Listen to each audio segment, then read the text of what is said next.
I'm down here in Mexico City, El Pescadito Taquerias, which translates to the fish, the little fish. A little bit. According to my son, he said who's a food junkie. He's a foodie. He says that this is the best taco place in all of Mexico City. But the reason I'm making this video, I'll show you the menu, but I thought it was pretty cool what they're doing with their Phormium. Check this out.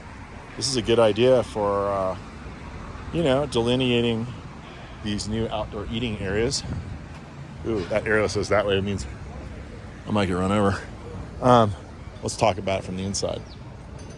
So what they did here is they put a regular Phormiums. There's Phormiums come in all shapes, colors, sizes. But the problem with them is they flop around a little bit.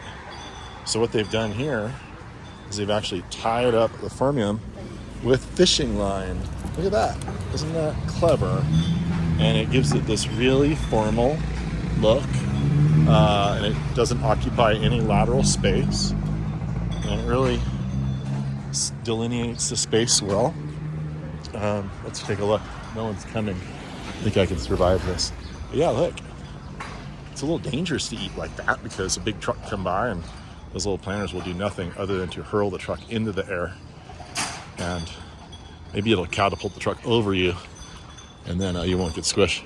But anyway, I would recommend having much larger planters that are permanent and built out of concrete, reinforced into massive footings that are 4 feet high, and then plant this stuff. That way, when the truck runs up on the curb, you'll be fine. So the menu, I'll show you the menu real quick. They have a really good salsa bar here. Look at this.